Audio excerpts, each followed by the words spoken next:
chers amis, une fois de plus, nous voulons vous souhaiter la bienvenue sur votre chaîne LBN TV, à votre émission donc La Sentinelle. Et nous nous retrouvons tous les jeudis à 21h30.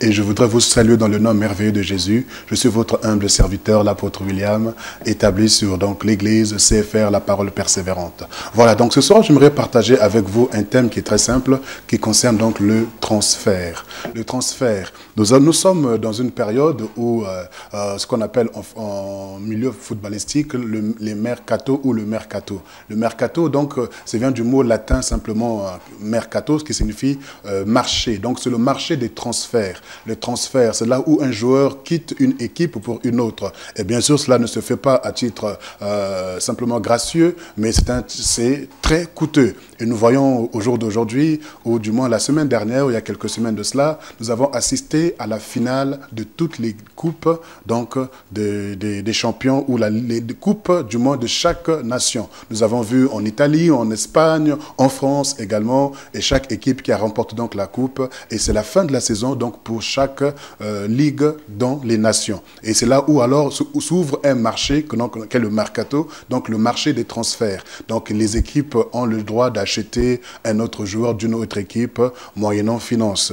Et nous avons vu donc dans l'histoire des mercatos comment est-ce qu'il y a eu des joueurs qui ont été achetés à des prix très élevés. Et le dernier en date, c'est donc Paul Pogba qui a été acheté à un grand prix. Et là, au jour d'aujourd'hui, on se prépare à acheter donc un joueur français qui évolue à Monaco, qui est donc un grand joueur également, qui est très jeune, à 19 ans, donc Monsieur Mbappé, qui est convoité par les grandes équipes et qui sont prêts à débourser des grosses sommes pour acquérir donc ce joueur qui promet. Et donc ces entraîneurs ont un regard, un œil, si je peux dire, une vision très lointaine des joueurs. Ils peuvent le prendre en bas âge et en faire de grands joueurs. Et nous pouvons donc apprécier donc les joueurs, donc que ce soit Mbappé, ainsi de suite. Il y a des jeunes joueurs qui montent, les anciens joueurs qui sont en train d'aller à la retraite, comme cette année, beaucoup, notamment le joueur de Chelsea dont j'oublie le nom, qui a donc tiré sa révérence. En Espagne également,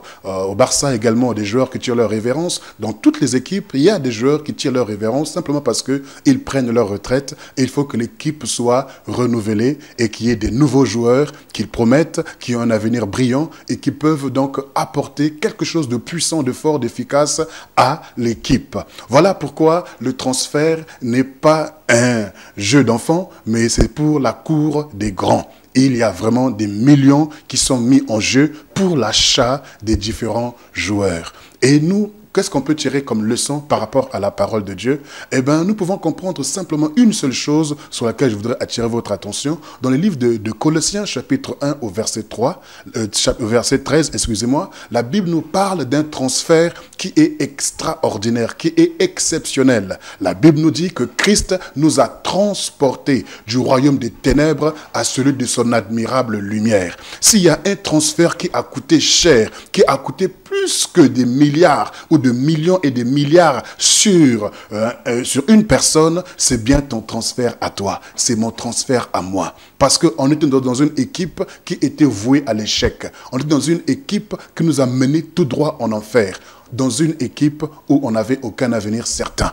Dans une équipe où on était esclave. Mais Christ, qui est un bon sélectionneur, il nous a regardés. Il a vu le potentiel qu'il a mis en nous. Il a dit, cet homme, cette femme ne mérite pas d'être dans cette équipe. Moi, je veux l'acheter. Je veux faire un transfert. Je veux le prendre du royaume des ténèbres et le transporter dans une équipe extraordinaire. Une équipe qui ne perd jamais. Une équipe qui gagne toujours. C'est celle du royaume des cieux. Il nous a transportés du royaume des ténèbres à celui de son admirable lumière. Lorsque la Bible dit que Jésus-Christ est le chemin, la vérité et la vie, le chemin n'est pas simplement une voie d'accès. Le chemin est également une flèche directionnelle. Le chemin est également un moyen de transport. Donc Christ, non seulement est la voie d'accès, mais il est aussi donc la flèche directionnelle, il est aussi le moyen de transport. C'est lui qui nous transporte par ses ailes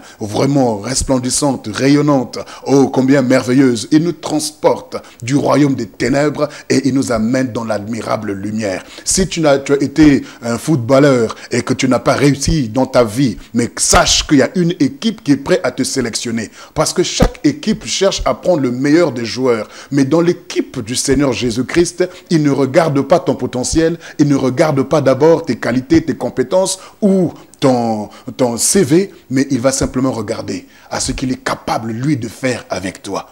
Il ne prend pas forcément les meilleurs. Lorsque nous voyons sa sélection, il monte sur la montagne toute une nuit et il en descend. Il va choisir des disciples. Il va prendre des gens comme Simon-Pierre, des pêcheurs de poissons, des Jacques, des Philippe, des Barthélemy, des Matthieu, Péagé, des gens, des escrocs, des gens qui n'avaient pas forcément une bonne vie. Mais il en a fait des apôtres, des hommes et des femmes de feu. Il n'a pas pris les meilleurs, mais il a pris ceux qui étaient considérés comme étant les plus faibles, considérés comme des gens sans intelligence, mais il en a fait des hommes et des femmes puissants. Lorsque les disciples ont été arrêtés dans les livres des Actes, les pharisiens qui, eux, avaient étudié la loi, étaient choqués, étaient bouleversés de voir comment des hommes sans instruction avaient une telle sagesse.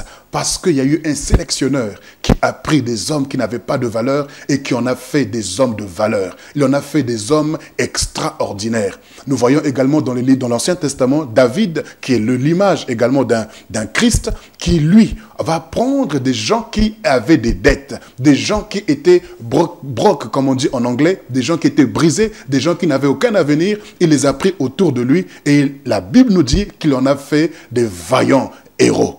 Et le Seigneur nous dit également, ce n'est pas vous qui m'avez choisi, mais c'est moi qui vous ai choisi, c'est moi qui vous ai sélectionné, afin que vous puissiez porter du fruit et que vous puissiez aller et que ce fruit demeure. Oui, nous croyons que Christ nous a sélectionnés parce qu'il a vu en nous des choses que toi-même tu ne soupçonnes pas, que tes parents ne soupçonnent pas de toi, que moi-même je ne pouvais pas soupçonner. Et c'est ce que l'apôtre Paul dit, ce que l'œil n'a pas vu, ce que l'oreille n'a pas entendu, ce qui n'est pas monté dans le cœur de l'homme, mais que Dieu a préparé d'avance pour ceux qui l'aiment. Oui, nous croyons que le Seigneur nous a sélectionnés parce qu'il fera de nous le meilleur.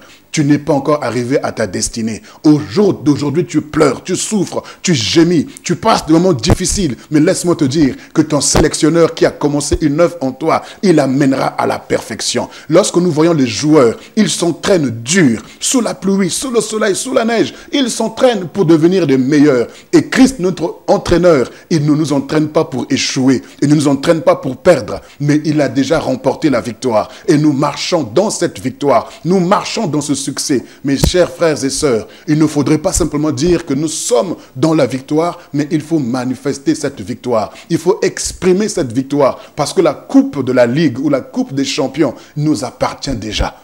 Et la Bible nous dit qu'il a fait de nous des plus que vainqueurs. Les hommes, le monde peut récompenser les vainqueurs, mais ils n'ont pas de coupe, ils n'ont pas de médailles pour les plus que vainqueurs. Seul Christ a la capacité de nous donner des médailles de plus que vainqueurs, des couronnes de vie, de couronnes de justice, de couronnes de victoire, de couronnes qui vont réellement être mises sur nos têtes en guise de récompense, en guise de succès. On sera couronné de gloire, on sera couronné de succès.